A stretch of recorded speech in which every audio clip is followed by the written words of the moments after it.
shamelessly, today's episode is kind of all about me, so buckle up. We are talking about the frankly epic process of making my wedding dress. And it has been epic. Yeah, it has been. One of my favourite moments at the wedding is when one of Adam's uncles said to me, "Oh, how long did your dress take?" And I was like, sort of 9-10 months. And he literally didn't know what to do with himself. He was just like, it was like he was resetting, because he clearly thought I was going to be like, a few weeks, And I was like, no, could have had a child in that time, mate. Like, literally. So it has been a bit of an epic journey, and Sam has listened to me complain about all of it. So in this episode, we're going to talk about making my wedding dress. We'll have a little chat about all of the other wedding sewing as well, just sort of briefly, but we'll talk mainly about the dress. And then there's going to be a bit of bonus subscriber content at the end of this episode as well. So if you want to hear that and you're not one, exactly, join us in the biscuit tin to hear whatever I don't want to say on a full podcast, basically. And also, for context, it is important, I think, that you do watch Jess's vlog episodes on YouTube, because I've done my homework and I've watched them. And I think it's really important to watch those, because Jess takes you through the process. So we're not going to talk about every single aspect of the process today, because that's what her YouTube channel's for. So watch that. It's like a companion thing to the podcast, isn't it? They complement each other. Well, so one of the things that's nice as well is they complement each other, because most of the footage you will see on YouTube has been filmed over the last year. My hair colour changes about 4 times in this vlog series. So I filmed it as I was going. So I keep, this is really funny, but I keep having to put little notes in the vlogs when there's a moment in like vlog 1 where I go, oh, I just don't know how to do this. And I've had to put a note in saying, this is a vlog series. This happened in the past. This solution has been solved. Do not give me solutions. Yeah. The thing is, I love our community, but also you're like, no. Just get there. I promise. Like, just we'll bear with. Exactly. I think before we go deep into wedding chat, we should just do a few shout outs. We should. Would you like to go first? I would love to go first. Now, Jess and I absolutely love people leaving comments of any kind, whether it is reviews, comments on podcast episode, comments to us on Instagram, Facebook group, wherever it is. We love it, and we do generally see them all, even if we don't always reply, because I might be in the middle of some meeting at work. I do see them. And we've had 2 great comments on the podcast episodes, one from the sleeve episode and one from our end of season 1 where you went on your colour rant. I think it's from every episode I went on my colour ranting, to be fair. But we'll start with the sleeves. Let's go with the sleeve. I love it. We did ask people to tell us, didn't we, about their sleeve experiences, and somebody loved our attempt at turning it, do you want to sew a raglan into a song? Someone did us a little snowman, which I loved, a lady called Daniela. And then Carol, I'm really sorry, whoever you are, lovely name, I can't say it without getting it wrong. She said, sleeve fail, sewing them on backwards, meaning the right sleeve went in the left arm cycle, and vice versa. I didn't realise until I wore it for the first time and realised that the cuffs were buttoning up very awkwardly. Is that the only thing that came up? Was it not like a load of excess at the front that's meant to go over your back? Or like your back feeling tight? It must have been a looser top. It must have been. Yeah. But to be fair, we've all done it. I'm astonished. I want to see your face when you've realised that really slow moment of, where is the button? That's not right. So thank you. We love that you shared that. Can I just say, Jess, after the shout outs, we do need to talk about biscuits. We do. I actually bought biscuits because I was feeling quite ratty and hormonal, and I was like, I really want some biscuits. And then I was like, I can't record podcasts all evening without biscuits in the house, because I'm going to get more and more annoyed that I don't have biscuits. We've got 2. So we've got a podcast comment as well. Oh, yes. You do the podcast comment. I've got the email queued up. I'm looking at it. So this is a lady called Leona, and this is obviously you completely shared your own thoughts, and I think people do appreciate that. We've had a lovely comment actually on Apple Podcasts, haven't we, saying people like we have that we are, what did you say, down to earth, very down to earth, and I thought that was very sweet, because we do try, as in, well, that's who we are, but we do try not to be sewing podcasters on thrones. We are just sewers chatting about sewing and biscuits. I'm definitely prefer that over the brutal and the bonkers I've been called in the last couple of months, in a nice, lovely way. But still, so I'm not a bit offended. backhanded. Yes. So this lovely Leona says, I totally agree in relation to having your colours done. Now, this is her opinion, so I'm just going to read it. Sewing and the community is very faddy. Some might have done it because of lots of influencers have done it, and there are discounts available. The same goes for people making what's popular. We find people making clothes which may not suit them. I haven't had my colours done, and I'm not remotely interested either. I know what fabrics I like, and I think I'm pretty good at pairing them with patterns that work for me. So thank you, because we genuinely want to hear what other people think. We do. I know Leona's kind of in the same boat as us, but you're about to hear a different opinion, which is good. So over to you, Jess. We've had an email from a wonderful lady called Elise, who has not only told us her opinions about colour matching, but has also sent the best photos of her and I think her partner's Halloween costumes.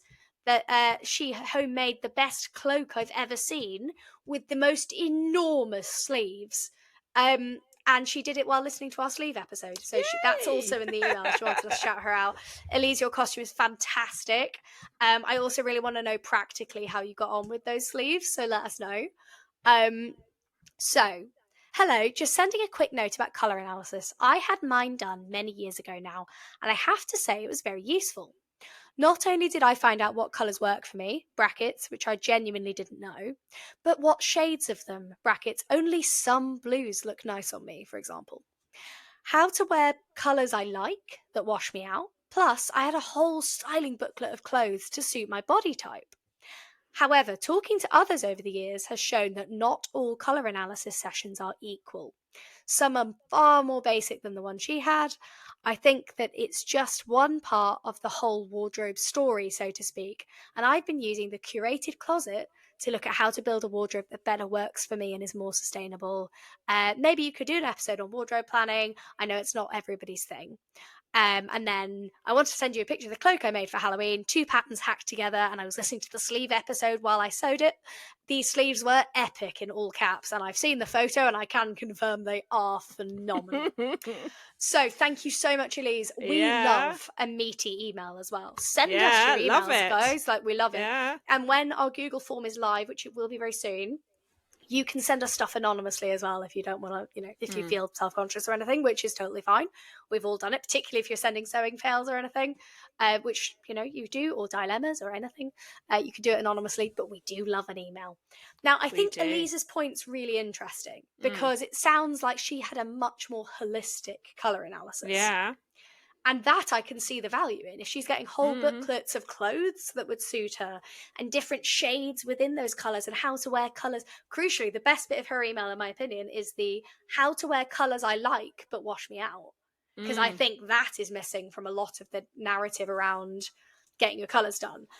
That being said, I was in John Lewis at the weekend and there was someone there doing colours for people. And it was a very, very small square trestle table with a small spinny rack of pretty much primary colours plus. And I was a bit like, oh, come on, you're targeting people in John Lewis because you think they have money to spend on clothes, which they might. Yeah, also which Christmas. they might, yeah. But I think I would get I don't know. I would consider getting my colours done if I got the service Elise got. Yes, yeah. With all the extra stuff. But I do think she's right. I think there is a great gulf between the types available. And definitely if you're interested in it and it's something you want to do, I think what this answer shows is do your research and make sure you get it done with someone who's giving you the breadth of answers that you want. Yeah, and not just don't wear red, it looks weird on your face. That's not helpful to anyone. But yes, thank you. We love hearing from you. We've had some lovely reviews on Apple Podcasts and on Spotify as well. Please. So, Jess, segueing into the biscuit chat, we did have a response to the pink biscuit debate, which the pink wafers, which we have answered our biscuits. Someone said we have pink biscuits in the States, so they do have them. They're called sugar wafers. So there's no pretense there, she said. They're called wafers. But then they don't use the word biscuit, do they? And you wouldn't say it's a cookie. That's true. And I think this is the semantic difference. I think in the UK, we're a bit more free and easy with the term biscuit. I think we are quite free and easy with the term biscuit and the word cake, to be honest. I saw a silly thing on Instagram the other day. It said, can we stop calling rice cakes with the word cake? There's nothing cakey about them.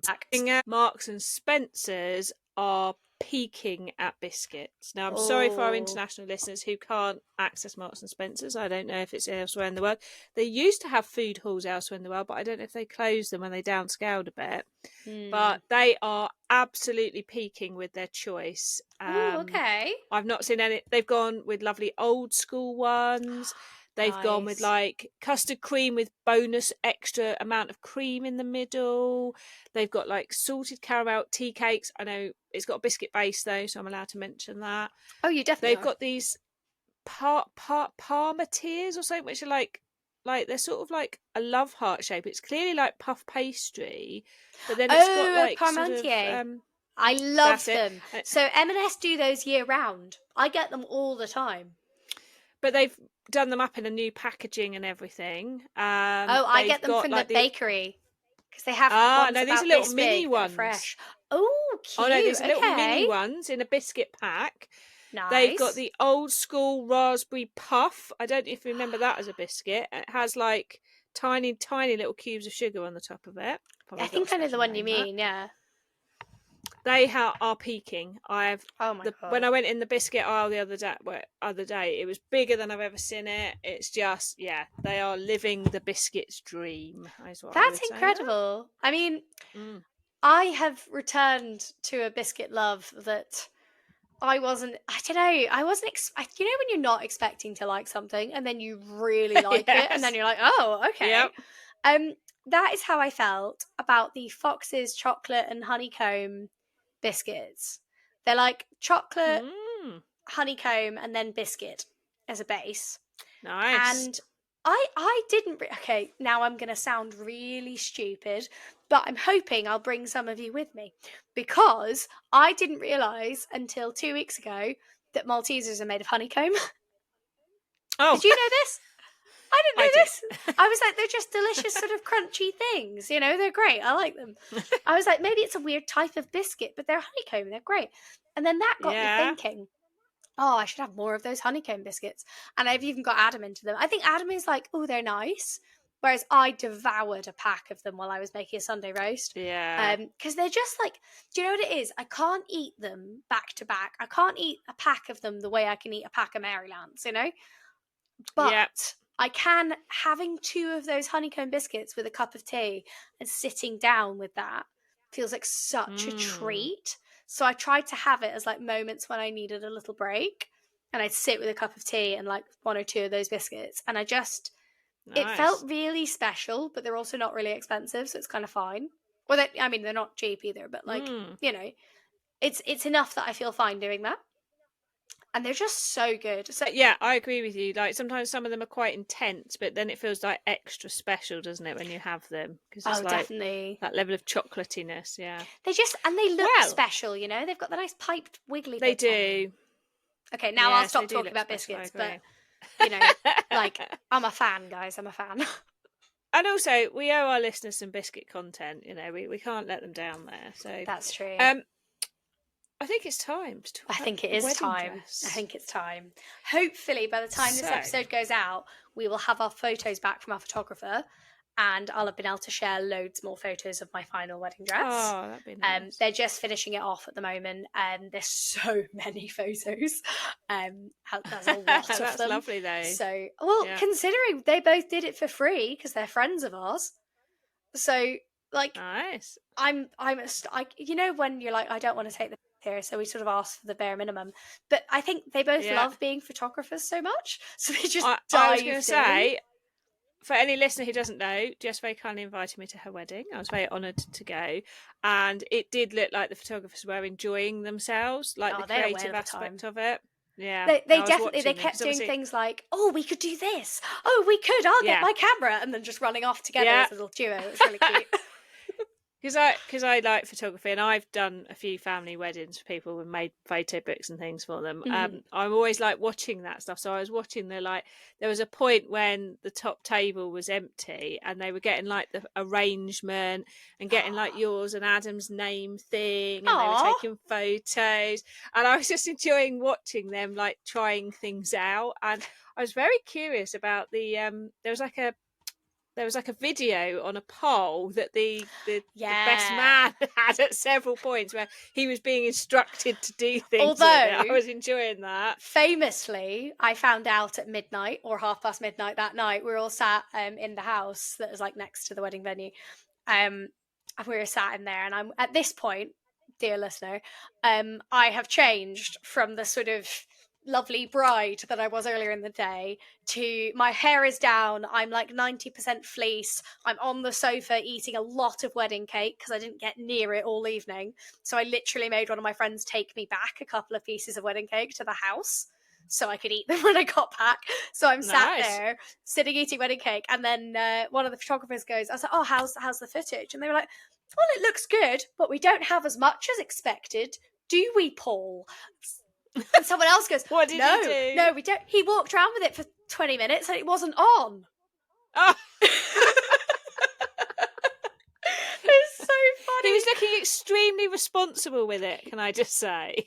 He looked Paul's very sweet, very responsible. Bless him. But we did also film the whole day, and I honestly might rewatch it tonight, because unfortunately Adam's grandma couldn't join us because she's not very well and she couldn't leave the house, unfortunately. So the whole day was filmed. Adam's dad filmed the ceremony, the speeches, some of the photos, our sparkler confetti photo, some of our first dance, our last dance, like they did everything. So actually it's like a 45-minute film, but it's so lovely to watch and like actually I don't know, see it from all angles. And because when you're in it and you're not really thinking about what's going on. No, it just blurs and like you can't so. It was wild. Anyway, so the dress and the fact that I was surrounded. Do you know, sewing moment, I was surrounded by people in things I had made, and I got very emotional.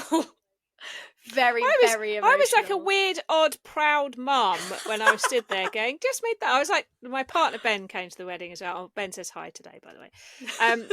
And I was standing there going, you do know that Jess made Adam's shirt. You do know, like this. I was like telling him all the things. He was going, like, were you like those did you know signs in museums? Yeah. Yeah. And I was like, okay.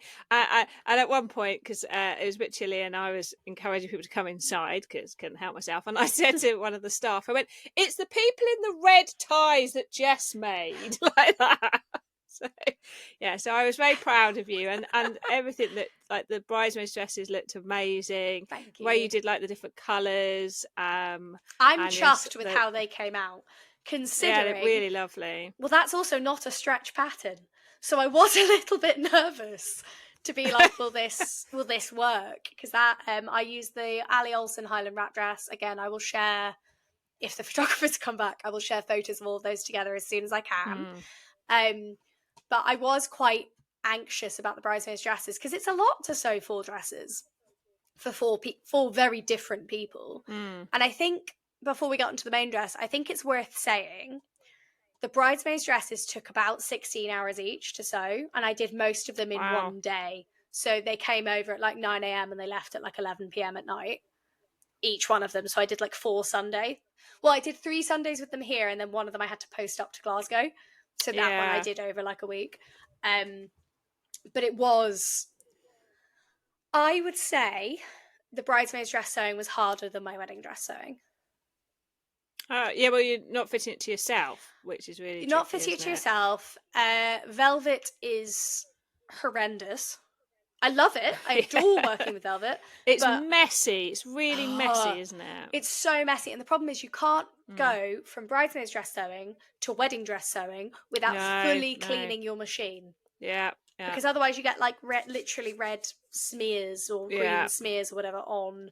I have to get a new pressing cloth because it's dyed all the colours of the bridesmaids dresses. Wow. It's ridiculous. But the ties and it's were heavy, right. like when you're sewing with it, like it's just like you're hoofing it onto the table and things, aren't you? That's reminded me, I have some fantastic photos of moments when I had to iron really specific bits of the dress, and I'm holding it and Adam's holding it and one of the bridesmaids is holding it, and I'm like ironing like an inch square bit because I cheated and I didn't stitch the facings down because it would have been really ugly. You would have seen like a big line all the way around. So I stuck them down. Because velvet's not forgiving. When you stitch, you see the stitches. Exactly. So I thought, you know what, it's for a wedding. So I used a load of Wonder Web and just stuck the facing down. Good plan. Because I'd have done the same. Yeah, I mean, I was like, you know what, I'm just doing it. And velvet melts, though, if you iron it directly. Hence why my pressing cloth is... Yeah, well, it's a lot of colours now, and it used to be white. Yeah. So you made that tricky, and then of course the journey of your wedding dress, which, as I say, I've watched on YouTube and obviously lived with you chatting about it. I think that there were some people who were concerned about what you'd taken on, people's comments. I never doubted you because I know what you're like. Even if you were up for midnight the 3 days before, I was like, this will happen. It's just what Jess will do to make it happen. Exactly. It's like, but I think, you did start your wedding dress well in advance. And, I did. Of course, people couldn't see that because that was all behind the scenes work. I think concern is an interesting term because I think what we always have to remember is, firstly, if someone is sharing their journey on social media, it does not mean that they are asking for your advice. I think that's the first thing I would say. Also, I think the most frustrating thing was there were two types of comments. There were the ones from people who know me, who were like, I know you're going to do this and you're going to smash it, but also maybe have a little break, or like, are you all right? And those were quite nice because they were from people who were like, I have no doubt you will do this, but are you okay? And that was very sweet because obviously I'm like, well, I'm fine, it's self-inflicted, so I'll just get on with it, like it's fine. I think the comments that irritated me were, oh my god, being a bride is stressful enough without adding all of this, why have you done this? Or why do you even need, the one that really pissed me off was why do you need 3 wedding dresses? And I was like, firstly, it's none of your business. Do you know what? Like, it's just none of your business. But also, I was like, do you always look at people's to-do lists and say, why are you doing this? Like, that's not... It's not your job, and I'm not asking. No. And if you're not careful, I'll start telling. Like, it's... I think I did, actually, after that. I went on my story and was like, FYI, I'm not asking for advice here. Like... But you're also not asking for permission either. You've made a decision. This is what you want to do, So it's. I think it was interesting because it also felt like people thought that when I said, "Oh, I've got all this left to do," that I had only just started, and I was like, I started in January. I spent 11 months doing all of this.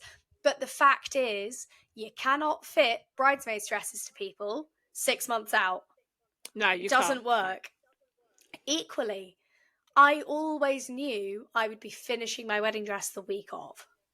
Because again, you can't fit it to yourself. Like, I'm not going to be one of those people. Like, when you buy a dress in a shop, you go back a month before, 2 months before to sort all your final fitting issues. Yes. In what world would you make your own wedding dress 6 months out and go, yep, done, don't need to think about that ever again? Yeah. I'll just fit it again. Oh no, I've got to change the whole thing. Exactly. And I think as well, buying the velvet for the bridesmaids' dresses, it just wasn't stocked over the summer. So I already had the swatches. I already had the patterns. And the 1st of September, when Minerva went, here are our autumn fabrics, I ordered it. Because I went, right, let's go. So it was all planned out. I knew it was going to happen. I think the wedding dress sewing was very different because I would say the wedding dress was the least stressful thing I made.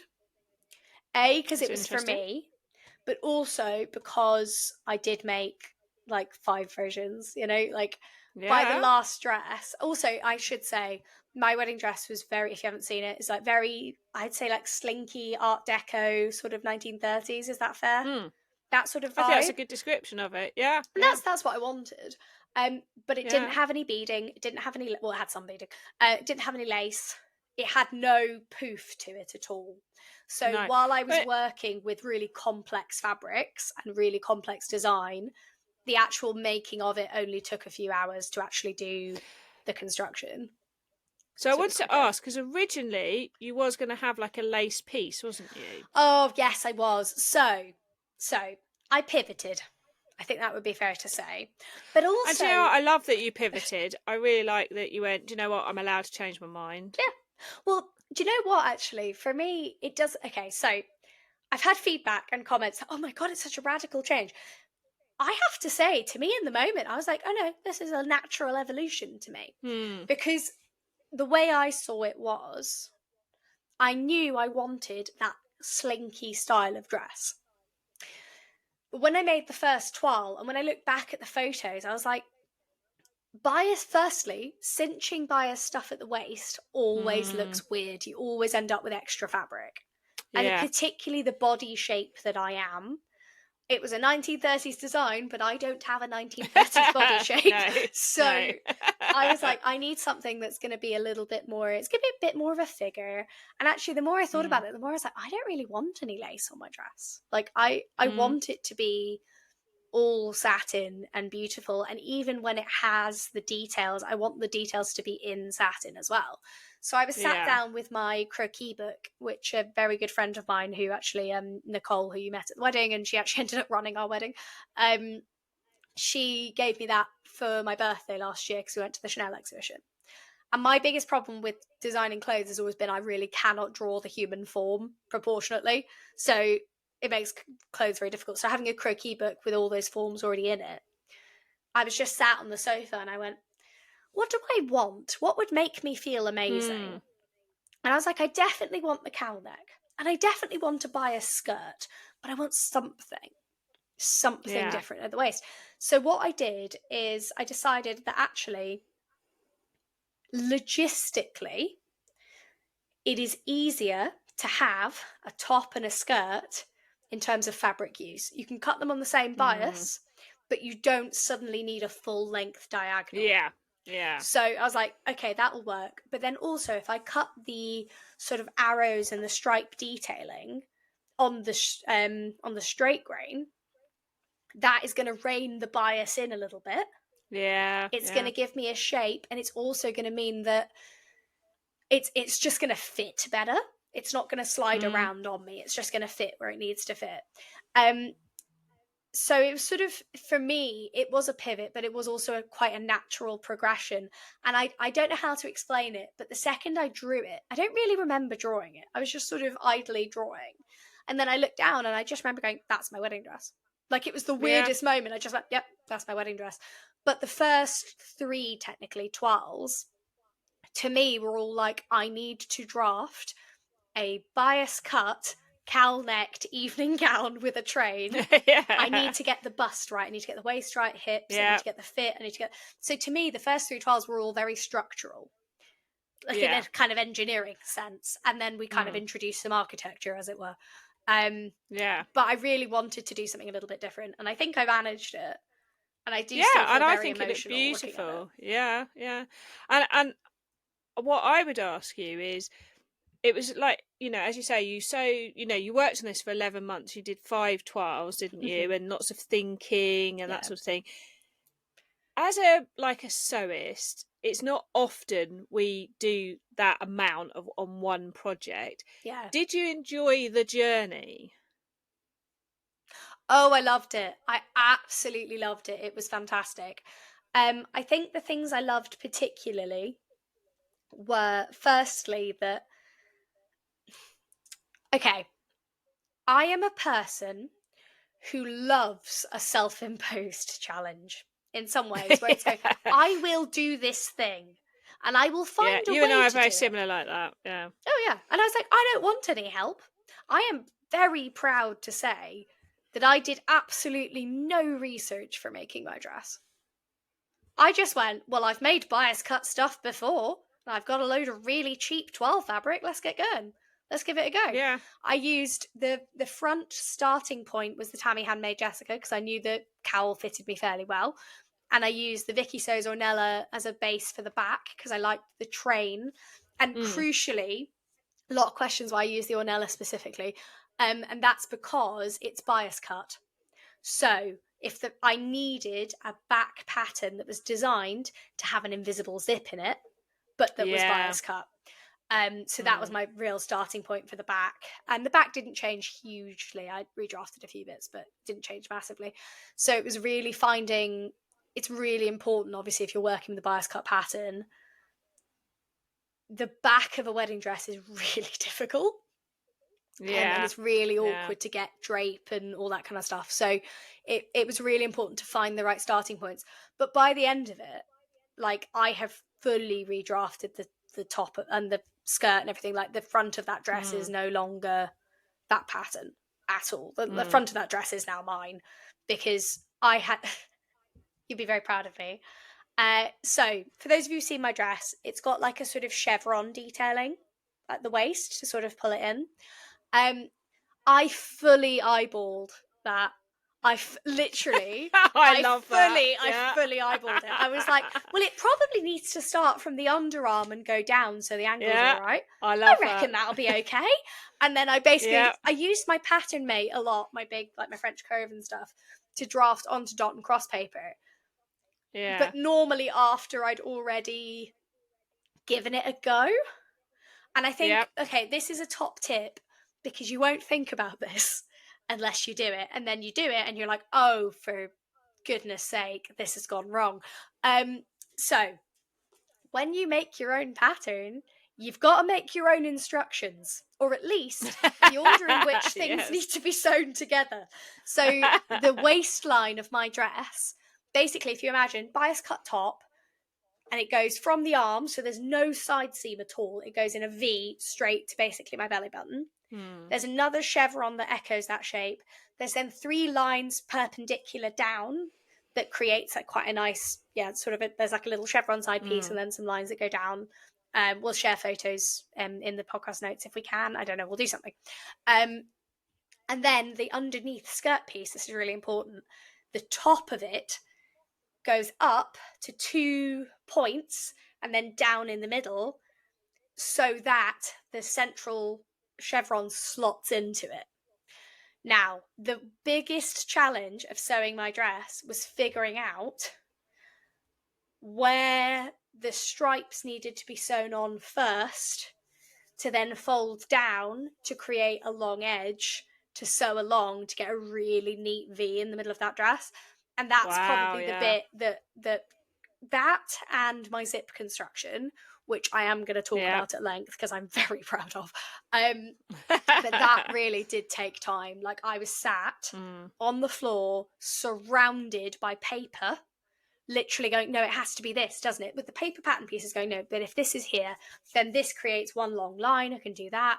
There was a lot of seam allowance work I had to do as well. Like, that was the center of that dress was one of the most difficult things I did on the whole dress. Like, it was really, really hard. And you did it from your own, like, plucked it out of your mind and you made it well, that's the thing. And I think, like, making something, it's the first time I've ever designed something and made it real. And that I still feel quite emotional about. But it was like, it was what insane. A thing to do, Jess. I know. I mean, it's kind of insane. But I think someone asked me the other day, what was your process? And I was like, it was basically eyeballing it and then redrafting because I found that if I stressed too much about it, I just didn't cut or I didn't do it. So I had every Wednesday night pretty much. And I think that's something that I noticed you did well was you just had to, like you said at the beginning, I had to just do one to see that this was a thing, a concept. But you just kept moving. I think that's the thing is you were like, I'm not going to get precious about how many 12s I make. I'm just going to keep moving towards the goal rather than going, oh, what, another one? You just, I think it was almost like, as you say, you enjoyed the process rather than just thinking about the end. And I think that's probably why, it just helped you to keep going. So go on then, tell us about Zip. Go on, wax on very about quickly, the Zip, and then I will, because I'm genuinely proud of this, and I've got a tip for people as well. But just before I do, I think, to me, this is going to sound really stupid, I don't normally twirl unless I see a really good reason. But for my wedding dress, I think I approached it much more like I approached my PhD. Where when I was on like version 4, people were like, oh my God, why are so many versions? I was like, well, it's not ready to be made yet. It's just not ready. It's being drafted. And like, to me, if you'd said, make your dress now, I'd be like, no. Because it's not come out yet. It's not fully evolved. It's still got stuff to do. It's still not quite saying what I want it to say or looking the way I want it to look. So like, it was sort of anathema to me, this idea. Like, I never at any point went, oh God, another one. It was just like, the next thought was, okay, right, I need to do it again, and I need to change this. Or I need to do it again, and like the first time I did the V in the middle, it was about a centimetre over to the right. So it threw the whole thing off. So I ended up having to I did some really weird adjustments, where it was like there was a tiny bit too much fabric in the middle over my stomach, but also I couldn't remove any at the top because the bust was fine. So I had to do like tiny, like almost take darts out of pattern pieces and like shave them almost to then put them in, because you're working with bias, you're working with curves. But it was all just like, well, this is what has to be done next, so that's what we're doing. Yeah. And that, I don't know, I didn't find it stressful in that way because it was evolving and it was fine. And even when it was annoying, it was that, and that's where we're coming to the Zip, it was a challenge, it was something to be resolved. Now, my Zip construction. So this is an idea I had early in the process, and then everything of this process evolved. I said to myself, there is no way on this earth that I am putting an invisible zip into the back of my wedding dress and it just being that. Because if I do it wrong, it's going to be really obvious. Also, if my zip breaks or gets caught in something, I am backless and wearing enormous skin-coloured knickers. Like, I'm not doing that. So I wanted an element of safety. I also wanted a little bit more support. Again, it's crepe. It was crepe satin and bias cut. So I wanted a little bit of reinforcing. And I really wanted the buttons down the back as well. So the way I constructed it, and I'm genuinely I'm going to try and put some photos of this on Instagram because I'm so proud of this, is it buttoned all the way up the back, but instead of the zip being directly under the buttons, which it is in some dresses, I made a whole extra zip facing. So what I did was I had 2 facing pieces and I put a proper zip. I don't think I used an invisible zip actually. I put a proper chunky, like strong zip. And I interfaced the edges. And so you basically constructing it, you've got 2 sort of, call it 7-8 inch long pieces of satin as facings. Yeah. Onto the zip. So then you iron that flat, so they're sort of, the zip is just there between them. I think I did it basically like an invisible zip, or slightly wasn't lapped in the end. But it was there. And then you sewed those facings onto the dress, and in one side trapped the rouleau loop elastic, and then flipped it through so that the end result was almost like a concertina effect. So when you zip it up, you then pull the buttons over the top of it. Wow. And button them all up down it. And that meant I had an extra layer of support there. It also meant I could cinch it in a little tighter with the buttons. But that was one of the moments. Do you know how I figured out how I was going to do that? I sat on the floor for 90 minutes. I'm not kidding. I was sat on the floor for an hour and a half with little pieces of paper I was just folding and going, right, okay, so if this is the bottom dress, then I could fold this together and then this could have the loops and then I could put this on top. And I was like blue tacking or taping to be like, does that open? Yes, I suppose that does. And then hilariously, it took me one go to get it on the final dress. And I literally, do you know the one bit I didn't think about is how I was going to end my zip. And then I was just doing it and I was like, I just sew along the bottom. Literally, I just looked at it and went, I'm just gonna sew along the bottom in like a dead stop line, basically, to pull it together. And I was like, I don't care if the zip goes down all the way, because my dress ended at like my waistline anyway. But it was that moment where I was like, it'll be fine. It's under 2. Because one thing on there, my dress had a lining, so I also had to trap the lining in the zip in the bottom layer. So the lining and the zip, the lining and the zip and the facing were at one side, and at the other side you have facing real dress buttons and rouleau loops. So the two fold together. It's probably one of the most complicated things I've ever done. Well, it definitely is engineering, I would say. Yeah, I mean, I think that's why I'm so proud of my dress, though. Because I don't think I think I'd still feel proud if I'd just followed a pattern. Like, I'd be like, oh, I made my wedding dress nice. But I really made my wedding dress, like, it sprung into being. It did, and I think, listening to you talking about it, it's like it's an important part of the memory of your wedding.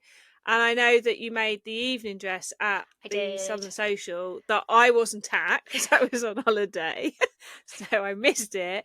But you told me something lovely before we started recording today. Do you want to share? I do. So I took my evening dress, which had, again, one of the most expensive fabrics I've ever bought in my life. And I was like, I'm so scared to cut into this at home. So I'm going to take it to the Southern Social and I'm going to sew it surrounded by friendly sewists. But as a result of me doing that, for the whole day, we had these wonderful conversations about all of these ladies' weddings.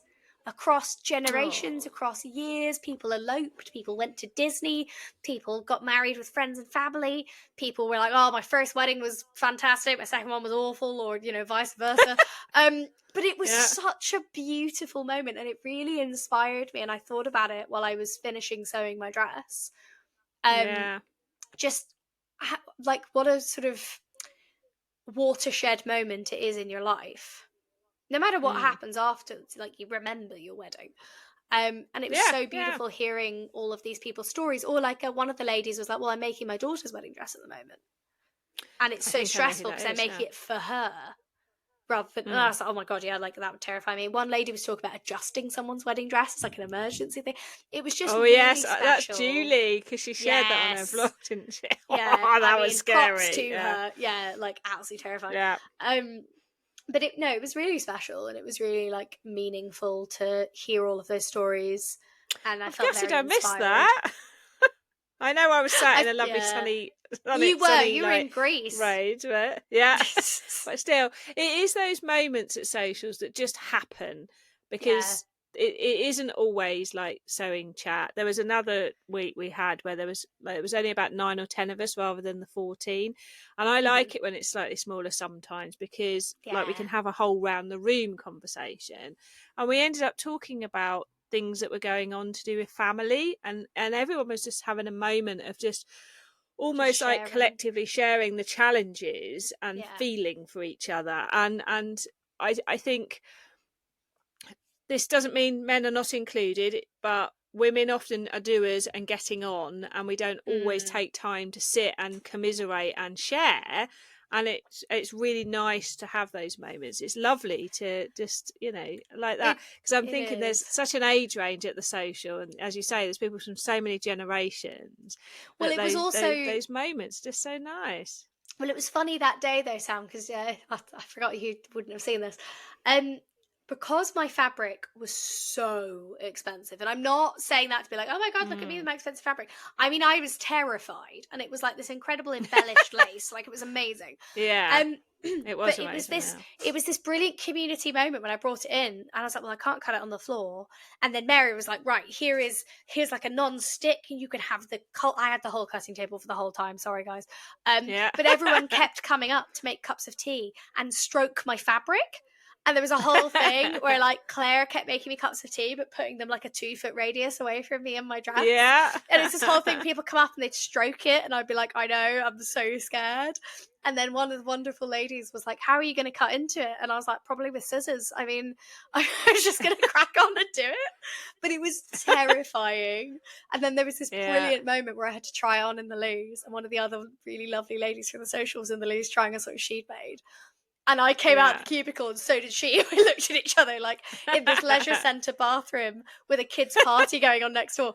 And then this child ran in covered in like chocolate and paint. And I literally was like, nope, and just went back into my cubicle. And I was like, I'm not going anywhere near that child until I've resolved this situation. But it was beautiful. It was wonderful. Can I take an opportunity just for a second to clarify why I had 3 dresses? Because if someone else asks me, I'm going to lose my mind. You don't need to justify anything, but if you want to say why you wanted 3 dresses, you go for it, Jess. I think what I want to do is explain. I'm not justifying because I had the number of dresses I had to deal with it, but I'd like to explain there's been some confusion. So we got legally married a month before our wedding, and that is for 2 reasons. Firstly, the fact that it costs nearly £1,000 to have a registrar come to your wedding on a weekend, and I'm not paying someone £1,000 to work on a weekend. I'm not doing that. Yeah. So we paid the statutory fee of £67 and got married in the registry office in London with 2 witnesses, and we did that at like 10 a.m. on a Wednesday. It was lovely, and then we went out for lunch with our friends. Now, quite understandably, I didn't want a full wedding dress for that. That would have been weird. It would have been weird. Very strange. So I thought I'll just knock something up quick that's white. So I made Tammy handmade Priya. I will share it at some point. And I just put it together, and I was like, I want something casual to wear. And sewists make dresses for every occasion anyway. So that's no different from we're going somewhere special. I just want to make a nice dress, you know. Exactly. But what seemed to confuse some people and frankly irritate. I've had some interesting messages. Okay. Irritate some other people. It's like, why do you need 3 wedding dresses? I was like, firstly, having 2 outfits on your wedding day is quite normal because it's very hard to dance in a wedding dress. It is. They're not. It is, and it's They're your beautiful. prerogative. Yeah. Oh, exactly. So I was like, well, I was always going to have 2 because the 2 things I like wearing are long satin evening dresses and short sparkly evening dresses. So it's my wedding. I'm having both. But it was also interesting the number of people who were like, why do you have 2 weddings? And I was like, A, none of your business. But also I was like, again, it's quite normal because weddings are expensive. People do this all the time. But some people were so judgmental. I was amazed. I was like, what are you doing? How much free time do you have that you give this much of about my wedding? But also, you know, that the whole point is to create the wedding that works for you and Adam. And that's what you did. And we're going to talk a bit more about the wedding day for our podcast members. Yes, we will do. So if you want to hear more about that, we will be doing an episode. Literally, while we're recording, someone has just become a member, can I just say? Hooray! Welcome! On my phone. Fantastic. Right. Oh, I love that. Welcome. So we will talk about that. But, you know, creating the day that is your moment, whether that's tiny, big, medium, varied, is really important to be personal. Like you said, all the stories that everybody was sharing. You're right, there is a lady at social, I know who she is. Her wedding was entirely Disney themed. Yes. And she loved that, and that was their thing. For other people, that would be their idea of a nightmare. But that's the whole point, is it is one of our most personal expressions that we can have. And, you know, in the same way that in our homes, we're personally expressing ourselves. And, you know, and I think that we should just be pleased that someone is happy and expressing themselves and their love in the way that's right for them. I just think, you know, people need to stop. You know, just be pleased for other people is what I would say. It was just funny to me how, like, loads of people were like, I didn't realise you had to get separately married in the UK. Why are you doing that? And I was like, oh my God, take a breath. Or, I'm not going to name this person, but my personal favourite, But you don't have to pay to get married in a church. Now, that's wrong on several instances. Firstly, you do. You lots of levels. Less. Yes, you do. However, firstly, you do have to pay to get married in a church. It's a lot less. You do get taxed for being secular in this instance. However, I am an atheist. You have to pay for the organist. If you want the choir, then you have to pay for that. Well, exactly. But also, I love the assumption that it was like, not only I have a problem with your wedding, but I also have a problem with the fact you're not getting married in church. I was like, oh, sweetheart, you're going to have a lot more problems with my account. You're not going to love it here. I didn't get married in church twice. You sound like you're playing Never Have I Ever, but I know what you mean by that phrasing. Yeah. Like you don't have to. Yes, I've been married twice, and neither of those have been in a church. I will be very clear. You don't have to get married in a church, even if like you are religious, you still don't have to get married in a church. Do what you want to do, guys. But it was interesting, I think, overall, and I'll talk about this more in the subscriber bit. But how many people think that your wedding is their wedding? That I think has been my education, and it's one of my favorite things about making my own dress. Pulling this back to sewing. I went dress trying on with my mum and my sisters, which I thoroughly recommend. Hilarious fun. Really enjoyed it. But I'm so glad I didn't have a moment of, oh, do I have to buy the right one? Because the whole time I was like, I'm going to make something perfect for me. I'm just going to make whatever I want to wear, and everyone else around me is going to have to deal with that. I'm trying on dresses because I need to know what styles I like, what I don't like. Like, you'd really need to go into wedding dress making, having tried a load of wedding dresses on. It's a different type of outfit, isn't it? So yeah. Well, you also never wear that much white normally, so no. Now, I've got a question for you. This is probably the question to round off the main listeners' pod. Is, having gone on the journey you've been on this year with sewing your wedding dress, I would say it was a major creative sort of journey and all that sort of thing. Do you think it's going to change the way you sew going forward? It already has. And I'm not just saying because I haven't touched my sewing machine in a month. What I think the big changes are, I have done more hand sewing in the last 11 months than I've done in the last 11 years.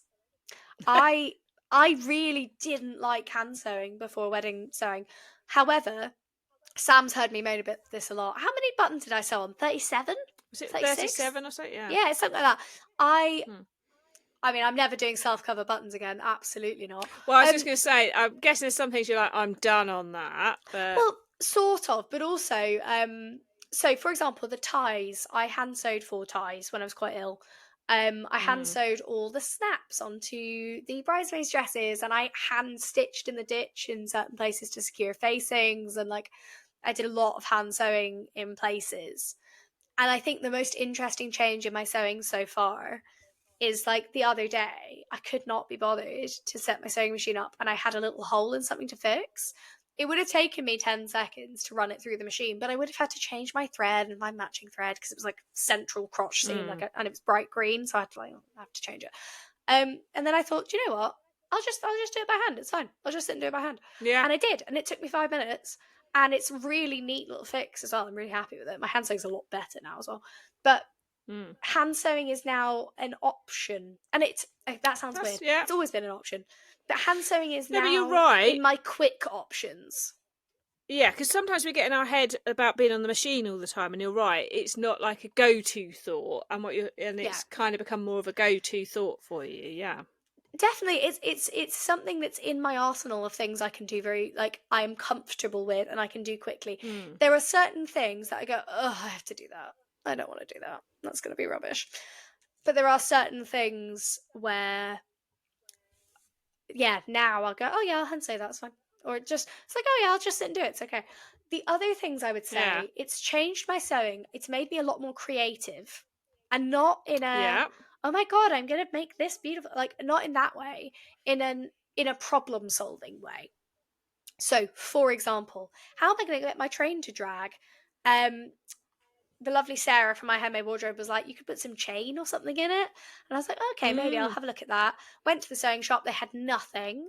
And then I was suddenly like, ooh, tiny lead curtain weights. Tiny, tiny Oh ones, yeah. really thin gauge lead curtain weights. And I was like, yeah, let's do that. Let's use that. It's fine. And that's how I weighed my dress down. It worked really well. Yeah. Or just moments of like when I was making my straps, I had this really cool pearl trim in my straps because I wanted a little something.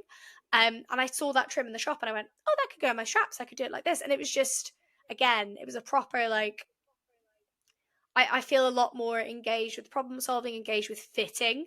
And that's the other big thing. Fitting doesn't scare me anymore the way, it doesn't scare me as much as it used to. I definitely, like making Adam's shirt, which I pretty much made after I'd finished my wedding dress. Yeah. I had to do 4 versions of his shirt, and watch my recent vlog on this for why. I love the man. I adore him, but him and the paper cut, whichever one it is. Yeah. No, thread theory. That's who it is. Yeah. Adam and thread theory sizing do not go together. That's what we've learned. I don't think But his that, body is their block, is it? No, it is not. No. We have discovered that. Yeah. But there was a moment of, oh, this is annoying. Oh, God, it doesn't fit him. And then I just went, I wonder if a full bicep adjustment would do it. Or, oh, I reckon I could take this out of the back. And it was halfway through doing it and pinning it on him and making all these changes. I suddenly went, I wouldn't have done this a year ago. Yeah. Like, I wouldn't have thought to do, like, this would have been so intimidating and I would have had a proper, well, I still did have a proper cry, to be fair, because it was like a week before the wedding and I was not okay. But, like, I don't know, I think it's really changed my mindset over what's fixable, what's a problem, what isn't. I think that's really valuable. Yeah. And I would say as well, part of that's not only from my wedding dress, but it's from fitting to so many people this year. So fitting to people, totally different shapes, sizes, heights, widths, everything to me has made me a lot more aware of, oh, that's fine, we'll just add this or change this or do that. Which I think is really cool, but it's definitely an interesting time. So I'm going to be strict now because I'm aware we need to do the bonus bit for our members. Listening to you talking about the social reminded me of a sewing film, and I had to quickly check the name of it. I don't know if you've ever seen it. Okay. It's called How to Make an American Quilt. It's from the 90s and it has Winona Ryder in it. And I watched it at some point this year, and it's about, like, in the summer how they would all get together to stitch a quilt together. Oh, that's so cute. And I was just thinking, is something that there's other storylines to it as well. It's a good film though, I liked it. It is something that we're getting a bit closer to with the socials, but that we have lost that used to exist in many cultures, which was that collective sitting and sewing, either the same project together or items whilst being together and talking. And I think it's really important that, because that's where so many people experience loneliness and disconnect nowadays. That's one of the things, is that sharing of stories around the fireside and that collective project and that sort of thing. And I think your sewing dress touched on something, your wedding dress touched on something that kind of took everyone back to their roots a bit there. And I think just so. Yes, just made me think of that. Yeah. So I think share that there. I think that's beautiful, and I think it's really important to. I'm going to give one piece of advice on that note, and I think it's really, really important. So I'm going to sandwich it in. So, when you are taking on a challenge like this, every single person you've ever met or not met or seen online will turn around to you and say, "Oh, I can help with this." Yeah. You do need a community around you when you're doing something like this, but you've got to pick them yourself. Do not feel pressured into taking advice. The most beautiful times are when you're working on your wedding dress, someone else is sewing something else. They're not looking at your dress, you're not looking at theirs, but you're sharing the experience and go, oh, this toile's not going right, or oh, this seems really annoying. Like, don't feel pressured to make it a community project in that way. It's sort of a non-consensual community project, but I definitely recommend finding your community to sew as part of, especially if it's people who recognize maybe you don't want to show them your wedding dress. Maybe you don't want to talk about it. Maybe you just want to sit and sew, and you can talk about your project, but sometimes it's finding people to blow off steam and just chat. And that type of community when you're doing a project that takes this long is so important. So if you're thinking about it, that would be my top tip. Or if you're already doing it and really struggling, that's my top tip for you. Thank you, Jess. And Jess, thank you for sharing your journey with us. And I've enjoyed being in real life part of it, and also watching your vlogs as well, and talking about this. So thank you very much. We are now going to stop for our main listeners. So we hope you've enjoyed this random bonus non-season episode that we've gifted you for the end of 2024. We will be back in the new year with season 3. We have good ideas and plans already for that. Keep sending us your thoughts, comments, emails. We love them. And we will see you, as I say, with other things. We've got some things planned, so keep watching out. But we'll be back with season 3 in the new year. If you're a member, we're going to keep chatting for you now. So buckle up. Yeah, so we'll cut it into a separate. Yeah, we'll cut it into a separate episode, members, because then you can just hop from this and listen to more wedding chat, or have a break if you need a break between the wedding chat. Member of the Biscuit Tin, and catch up now as well. Our Ko-fi link will be in the podcast description. You can join us in the Biscuit Tin. We have special newsletters, discounts, cool community stuff, and bonus content every month for you. And the great thing about becoming a member is you get all the back catalogue. You don't just get from the point when you join. Thank you guys so much for listening. And we will see you again soon. Bye.